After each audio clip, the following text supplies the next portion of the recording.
السلام عليكم، كي دايرين؟ لاباس؟ كي دايرين مع الصحه؟ لاباس عليكم؟ هانين؟ اش كتعاودوا؟ مزيانين؟ مرحبا بكم معنا في هذا الفيديو. واحد الفيديو خاص. غنهضروا على اليوم على غنخليو من الاعشاب ومن الطبخ ومن الوصفات، وغنهضروا على الحاله النفسيه مهمه بزاف بالنسبه للصحه، مهمه بزاف. اللي مريض بالحاله النفسيه وبالاكتئاب راه اوعر مرض بالنسبه للعضويه. والعضويه راه ممكن عندك المرات خاطفي تفتحيها، عندك المصران، مهم كاين الريجيم. اما الحاله النفسيه صعيبه بزاف، وهذا الموضوع اللي غنهضر فيه ما غيحس به غير الناس اللي مرضين مرض نفسي. اما بالنسبه للناس اللي عاديين، وانا اختاريت لكم هاد الماكينه اللي انا دايرها في داري.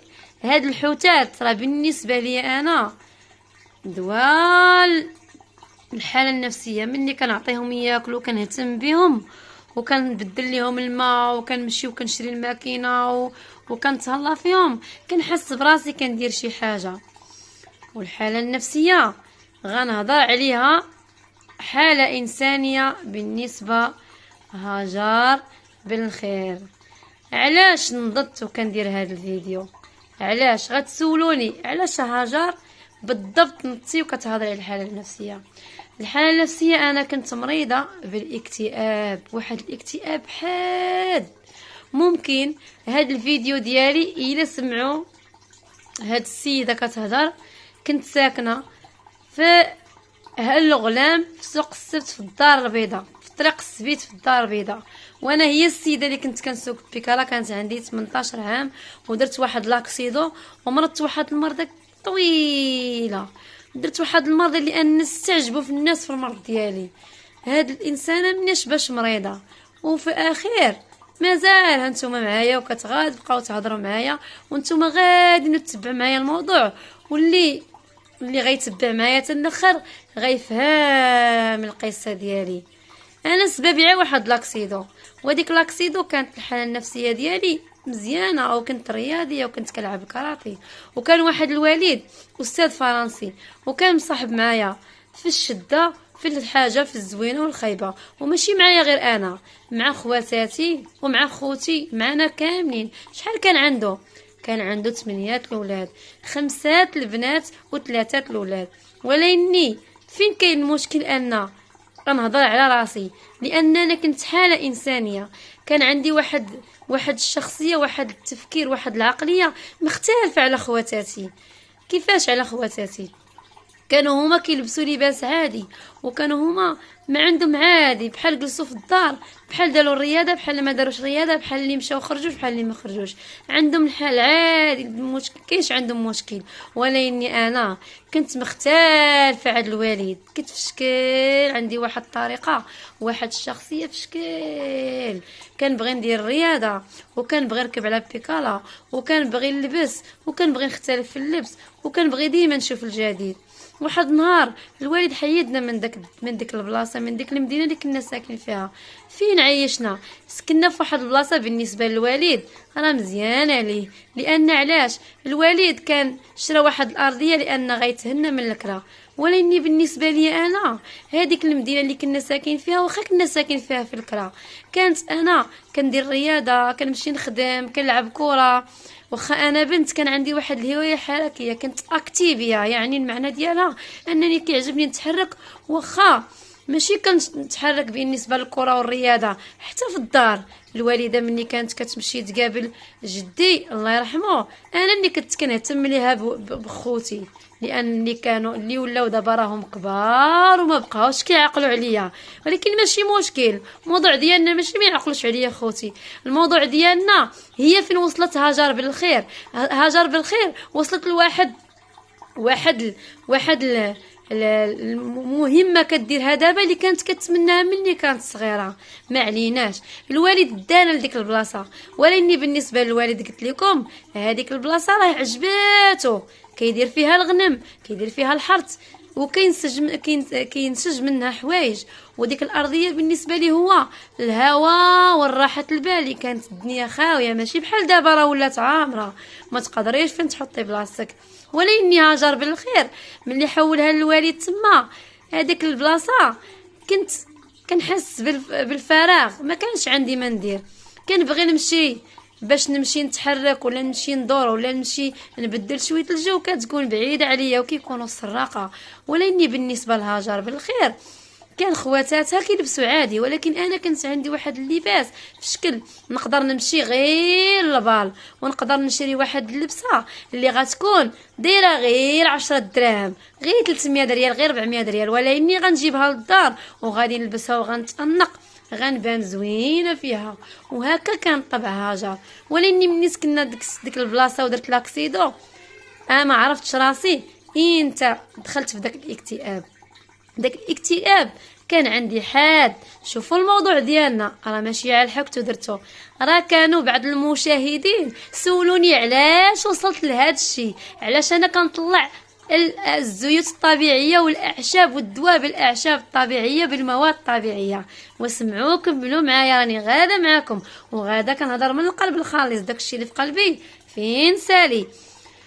انا درت واحد لاكسيدو، انا كانت العقليه ديالي شويه في شكل، ولكني اشنو قلت؟ انا قلت واقيلا مني درت كسيده وكان تاني ها واحد الطبيب كان دار معايا واحد الغلط طبي ما دكش ليا البرا، لانني كنت في واحد المسموم، كنت درت واحد لاكسيدو. داك لاكسيدو راه كان صعيب، خلي الميكرو في الذات ما دخلش لي البرا، وكنت تكوانسيت وما نقدرش نهضر، وطلع لي الميكروب ما كنقدرش نتحرك وما نقدرش نتحرك، تعواج عليا جنبي ما بقيتش كنقدر نحركو. والوالد مشى مسكين كيجري بيا وركبني على ظهره، ما كانش عنده الطوموبيل، ركبني على ظهره وكيديني الطبيب وكيداوي فيا وداواني. ولاني بقات ديك البلاصه اللي نعسني فيها وداك الطبيب اللي نعسني فيه. مني خرجت وليت كنحس بالالام. فين كنحس بالالام؟ انا ما فيا والو، ولكن النفسيه ديالي كانت مريضه وعيانه. اش كنقول مع راسي؟ صافي انا راه درت لاكسيدو ودخل معايا الدوايات وطلع ليا الميكروب، صافي الميكروب باقي في ذاتي. وهذيك كانت هي الحاله النفسيه ديالي.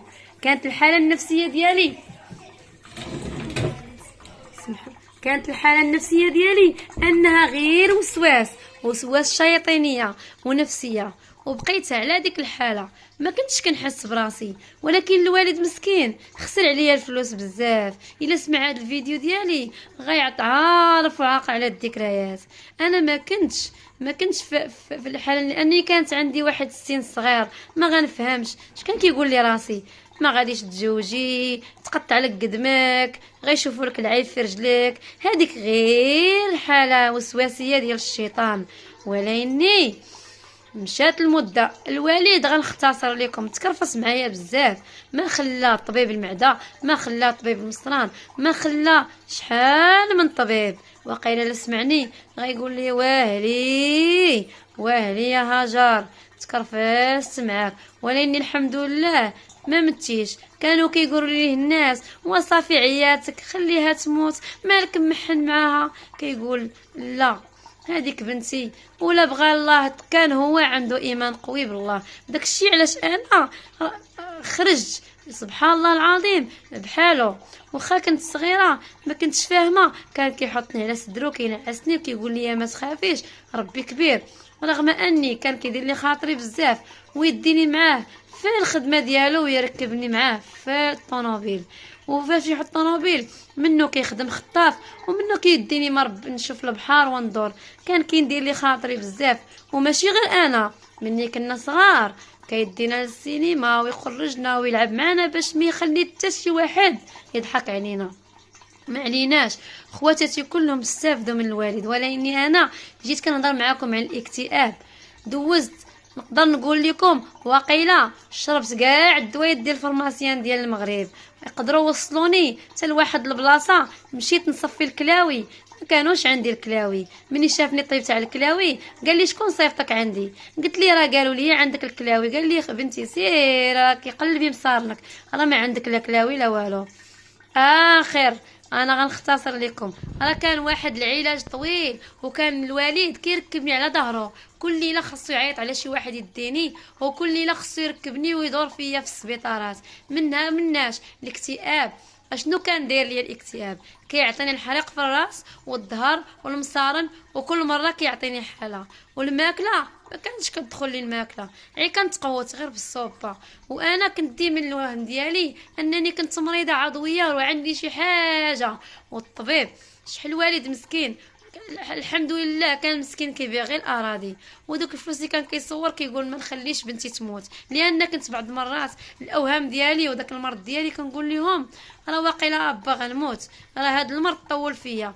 ما عليناش، الوالد صبر وزاد في الصبر ديالو، ورغم ان عنده الدراري الصغار ما يقدر يحاضني، كنت انا هي الوسطانيه، ما يقدرش يكون حاضني انايا. وبقى الوالد صابر معايا، الصبر ديالو بقى صابر. واحد النهار غنعاودها لكم، هذه راه بحال المعجزه. هذاك النهار كنت محنه بزاف، وعيطوا لي وقالوا لي الحاج المعطي اجي راه واحد المراه ماتت. وانا كنت محنه وشاد لي راسي وحاط لي سطل. الوالد تكرفص معايا، ما خلى ما دار معايا، مدار معايا بزاف، ما خلى دار لي الرمله، ما خلى لي داني لبويا عمر، ما خلى داني لمراكش، ما خلى، دار معايا بزاف. مسكين ماشي هكاك، ماشي عيا ولا عييت به. الوالدين عمرهم ما كيعيو من الاولاد. قال لي يا بنتي انا غنخليك واخا انت محنه باقا فيك الروح كتحرك، انا غنمشي عند هذيك المراه نمشي ندفنها. مني مشى قال لك ملي كينزل هذاك النيف ديالو في القبر ديالها كيشم واحد الريحه زوينه، وملي كيطلعها كيقول اش هاد الريحه كنشم. ومسكين صبر وحفر لي هذاك من كثرة داك القهر، داك التفكير اللي كيفكر فيا، كيحفر بلا ما يشعر، وكمل داك القبر ودفن ديك المراه. من دفنها هو يرجع هو يلقاني صحيحه. قال لي كنتي محنه ولقيتك محنه. لا هاد المرض خاصني نسول عليه ديالك نتيا. ما قال مني جاي يشوف لقى الله سبحانه وتعالى عطاني واحد. مني مشى دار هذيك المراه ودفن ديك المراه، ومني جا ولقى هكاك كيبانوا ليه ديك الصور، كيقول كيفاش لقيت خليت بنتي صفراء وجيت لقيتها كتضحك. جاو صحاباتها عندها كيشوفوا فيها وكتضحك. ناض واحد النهار قالت لي واحد الصديقه ديالي هاد البنت بنتك ديها لواحد الطبيب نفساني. ورد عليا داني لواحد الطبيب نفساني. هذاك الطبيب النفساني انا كنشكره ما عمرني نسيته. داني مسكين عند واحد الطبيب غالي، كيقول لي مسكين الوالد فلوس ديالي ماشي تكوني غير تصحي وترجعي ليا كيف كنتي. ولكن مشى داك الطبيب من اللي داني عنده الوالد، هذاك الطبيب قراني وعرفني وعرف العقليه ديالي، وقال لي انتي ماشي مريضه. قلت ليه باش عرفتيني؟ قال لي انا غنهضر مع الوالد ديالك هو اللي غيلقى لك الحل هادشي، ما غنقولش لك باش نتيا ما تعرفيش، ولاني نتيا هاكي عجبك وهاكي عجبك. ديك انتيا غير تعرفي شي حاجه اللي كتزيدي بها لقدام وتعلمي حوايج وتستافدي، وما تبقايش في بلاصه وحده، ما غتبقايش بحال هكا، حيت انتي ما عندك حتى مرض. انا شفت كاع الراديوات ديالك وشفت كاع الصحه ديالك، راكي صحيحه بحالي بحالك، انتي ما مريضاش، انتي ذكيه بزاف وغادا توصلي. وهضر مع الوالد وقال لي شوف الا كان عندك شي ولدك في برا ولا كان عندك شي بنتك في برا، هاد السيده هاد البنيه صيفطها لبرا. ورد عليا. وناض الوالد والوالده طلبوا خويا وقال لي قالوا لي الله يرحم لك الوالد انا وليدي لا كنتي مرضي ومرضي بزاف دي اختك لبرا، راها قال لنا الطيب وها قال لنا الطيب.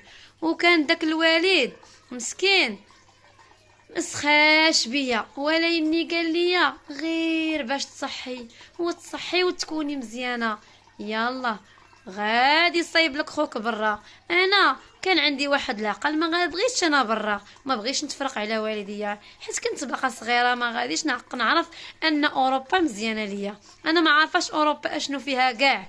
بالنسبه لي حدا با امي راه حسين ليا الحياه، ولكني مني جاتني الكونطرا ما قلناها لتا واحد، وخويا ما قال لي والو. ملي كيديوني كيقول لي راه غادي نديروا لك غير راديو، هما راه كيطلعوا لي في الوراق باش يجيبوني لبرا. وشحال من واحد كيسولني هنا كيسحاب ليه انا اللي بغيت برا، حيت كاينه العقليه عندي مختلفه بالعقليه ديال المغاربه. انا ماشي قلت لكم ماشي مغربيه، انا غير العقليه ديالي شويه مزايده شويه على ماشي شي وحده اللي باغا تاكل وتشرب، كتبغي تستافد وتتعلم وتزيد لقدام وشجاعه. انا نكمل لكم، انا ما قالوش ليا جايه لبرا. مني خرجت ليا الكونطرا جيت قال ليا انا كنصايبوا لك غير الباسبور، ما رباناش نهار بحال داك النهار ملي الوالد دفع لينا في ميريكان باش نمشيو كاملين لميريكان. ما عليناش، انا معلانيتي انا ما عارفاش انني غادي لبرا. اشنو دار خويا؟ جا كمل لي الوراق ديالي، قال لي المهم راكي غدا غادي تسافري معايا، عزلتك علاش؟ باش ما تبقايش قانطه وتبقاي جالسه هنايا في الدار وما كديري والو، غتبقاي حاضيه غير المرض. انت راه قال لك الطبيب انت صحيحه، ما فك التمر 5 سنين وانت ناعشه في الفراش، وانت هي حنا دابا غنمشيو نفوجو ونجربوا واش انت مزيانه، واش غتقدري على هاد السفر ولا غتمرضي. الا مرضتي غنرجعك عند باك، والا ما مرضتيش غنزيد بك الطريق. اسيدي انا مشيت مع خويا باغا غير نفوج، باغا غير نضحك، غادي وكيضحك فيا. الصراحه لعب معايا واحد الدور، ضحكني وكساني وشرى ليا الحوايج كاع اللي كيعجبوني. وكنا بالامارات زدنا عاد شي ناس في طنجاوه ومرحبوا بينا، وقال لي راه حنا غير مسافرين. ودزنا ثاني في الباطو، قال لي راه غير هذا الباطو غير غادي نركبوا فيه وغادي نرجعوا، ما غنمشيوش حنا نبعدوا. قلت لي لا انا ما فهمتش، حيت ما كناش كنعرفوا الباطو كيدير برا، غير كنسمعوا ولكن ما متاكدينش. كنشوفوا الناس كيساراو وكيرجعوا، هذيك غير تسافر مع خويا باش يسافر بيا ويفوج بيا ورجعني. ولكني ملي بعدنا بنا بزاف والطريق بعدت، بقيت وصلت للبحر وصلت للدار وقلت ليه ولكني حنايا راه مشينا بزاف في الطريق، واش هاد السفيره كلها يومين تاع الطريق؟ راه بزاف. قال لي يا اختي راكي في اسبانيا. كيفاش في اسبانيا؟ بقيت كنبكي ومرت ليه شحال من مره جات لابينانس في اسبانيا، وتا هو نشكرو من هذا المنبر وقف معايا وعطاني وداني وشرى ليا. واش كان كيدير فين ما نتبحش با امي كايديني للمغرب وكنشوفهم وكنرجعوا هكا باش نولف شويه اسبانيا. واش دار معايا؟ الصراحه الله يعمرها دار، جابني وتهلا فيا، كان كيعطيني كلشي كيكسيني وما عطانيش الخدمه من النوبه الاولى. قال لي سيري تخدمي، مشيت نخدم ولكن ما عرفتش اللغه وما كنعرفش اللغه، وانا نتقلق ليه وقلت لي انا ما كنعرفش اللغه ما نقدرش نخدم، حيت الخياطه في هاد في اسبانيا الا خيطتي كتربحي، الا ما خيطتش ما كتربحيش. انا ما كنتش كنفهم اش كيقولوا لي، ما قدرتش. ومع الفشوش ومع الوالد كيصيفط ليا من المغرب الفلوس وانا جالسه مع خويا عاطيني اللي بغا، ما ديتهاش فيهم، لحت ليهم الطابليه وجلست في الدار. ولاني خويا فكر بقى معايا غير بالسياسه بقى معايا خويا، بقى كيفشش فيا. علاش؟ باش ما نمرضش. ما عليناش، بقى كنجرب بشويه بشويه، ولكن كانت القصه في شكل خور كانت تفكرها.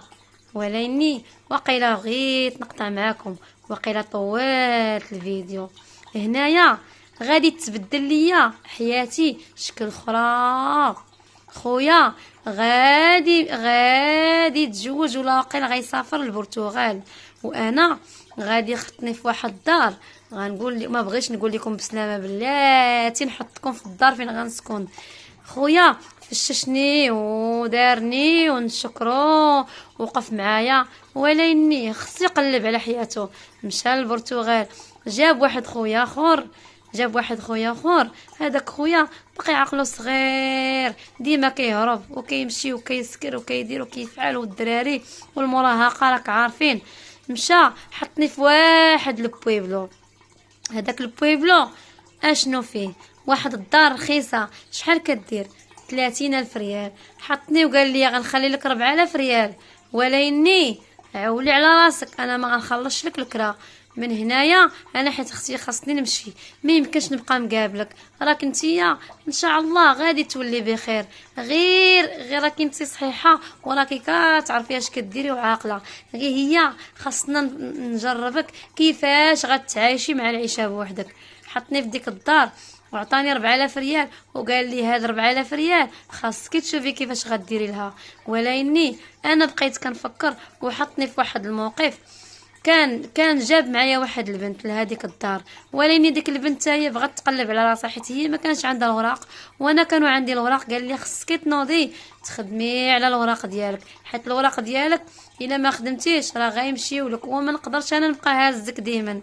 ولكني تقلقت عليه وتفقعت عليه، ولكني في الاخر غنقول لك اش وقع ليا وسبابي في الوصول اللي وصلت ليه هنا.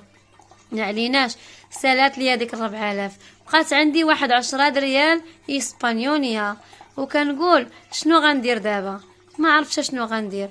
مشيت هودت، قلت غادي نسد الباب ندي معايا الساروت ونهود نشوف. راه قال لي خرجي هضري مع النصرانيات عاد داكشي اللي كتعرفيه، راه هما غايقلبوا لك على الخدمه. مشيت انايا غادي نلقى غير واحد الراجل ومرتو كيجلسوا في واحد الدروج ديما. قلت غادي نمشي، هذوك الراجلين جاني بحال بامي، عندهم واحد الفيزاج بحال بامي. مشيت عند ديك المراه ما عندها لا ولد لا بنت. مشيت عندها ما كنعرفش نهضر اللغه، قلت لها شوفي السلام عليكم، وهي عرفت السلام عليكم. قلت لها اولا كوميدا تراباخار كاسا، هادشي اللي عارفه ما حافظه والو. قالت لي كوميدا كاسا فين كتسكني؟ كنعت لها غير بصبعاني، وصلتها حتى للباب ووريتها الدار. قالت لي اجي رجعي معايا. رجعتني معايا. والله العظيم الا انا كنعاود لكم في الواقع، لان هذا الفيديو غنستغلو وغنطلعو في اليوتيوب، حيت البنات هما اللي سولوني وقالوا لي كيفاش هاجر توليتي هاد الشخصيه كامله كتطلعي في اليوتيوب ادويه واعشاب ويعني وكتهضري بواحد الطريقه زوينه لانها كتخرج لك من القلب وانت عفويه. وكيعجبونا الفيديوهات ديالك، كيخليوني في الكومنتات انني كنعطي واحد الوصفه طبيعيه ما تضرهم ما والو. علاش حيت انا كاع الدويات اللي عطاوني في المغرب كانوا المصارن ديالي طيبين وكنت رقيقه بزاف، وكانوا لا شافوني الناس كنبقى فيهم. نكمل لكم هذيك اسبانيونيه قالت لي اجي الصباح غادي نلقاك هنا لبسي حوايجك غندك عند واحد المراه تخدمي. قلت لها ايه نخدم. داتني عند ديك المراه اشنو كدير هي تما؟ ما كدير والو، راجلها كيمشي يزرع ليها المزرعه. قالت لي هاد المراه عاميه ما كتشوف، واش تقدري تعاونيها؟ قلت لها اييه نعاونها، ولكن قلت لها هي قالت لك هي مسكينه اللي عطاتها لك ما تقولي ليها والو. قلت لها كوني هانيه ما غنتكلمش، اللي عطاتها ليا غنقول بسم الله باش ناكل، على الاقل باش ناكل. اما الكرا انا غنشوف الا ما قدرش نخلص الكرا والضو واقيلا غيخرجني من الدار. عاونيني الله يرحم لك الوالدين، انا انت بقاي معايا، بقاي خليني نبقى نقول لك كل شيء باش على الاقل نلقى شي واحد في جنبي. وهذيك السيده لعبت دور كبير وداتني عند ديك المراه. هذيك المراه ولات غير كتشمني كتعرفني انا هاجر. كنمشي عندها كتقول لي هاجر ديري هذه، وهي عمية وكدور وانا كنشقى ليها وهي كتبقى تدور وكتمس وكتشوف الخدمه ديالي. وناضت هذيك العمية قالت لي مني عاودت لي هذيك صاحبتي ديك السيده اللي داتني عندها، قالت لي ها شوفي هاد السيده بقات فيا بزاف كتخدم من نيتها، غادي نولي ندير لها الخلصه. بقات كتخلصني وكنمشي عندها ديما. وسبحان الله العظيم ناضت واحد السيده في داك البويبلو، لانني انا خويا ما خلانيش في المدينه، خلاني في واحد البلاصه بحال قلتي العروبيه محدوده شويه، خصك التران وخصك الطوبيس باش تمشي ليه. احنا جاياكم الهضره مني انا كنمشي. ناضت واحد السيده سمحات في الخدمه وجاتها خدمه احسن من ديك الخدمه. ناضت هذيك السيده اللي كنخدم معاها عيطت على صحاب دوك العروبيه، قالت ليهم ها نتوما صايبت ليهم واحد، خلات واحد التليفون وعطاتو لبنتها ودارتو في واحد المحل وكتبت التليفون ديالي وكتبت سميتي وقالت ليهم لا خاصتكم شي بنت شي بنيه تخدم ليكم، راه عندي واحد البنيه زوينه وكتخدم بنيتها وغزاله وباقا صغيره تقدر تبقى تخدم معنا. ناضوا اتفقوا، مني اتفقوا ناضوا ومني مشات ديك السيده اتفقوا هضروا مع بعضياتهم وعطاوني كلهم السوارت تاع الدار. وها هاجر ولات كتصور. انا غنقول لكم شحال كنصور، كنت كنصور 1,500,000 ومليون ونص الحمد لله ولا كتير عليا الخير، ما كنتش كنزقى. اشنو دارت واحد اسبانيونيه اش دارت؟ قالت لي هاجر انتي زوينه وكتخدمي مزيان، عندي واحد البيكالا. وانا نتفكر اياماتي مني كنت صغيره كانت عندي البيكالا، ولاد عندي واحد الحماس وليت كنخدم البيكالا. مع وليت كنخدم وكندخل الفلوس كنحس براسي ماشي مريضه ومازال غنكمل معاكم. انا رجعت واحد شويه ديال النفس ولكن باقا مريضه. مهم كنخدم وكناكل وكنتحرك، واخا ناكل غير الماء والخبز كنحس براسي راني كنمشي نخدم. دابا غنخليكم معايا وكملوا معايا القصه. انا كملت معاكم هنايا فين خليناها في السيده اللي عطاتنا البيكالا وقالت لي خدمي عليها باش ما تعطليش على هذه وعلى هذه، وخليتكم والسلام عليكم.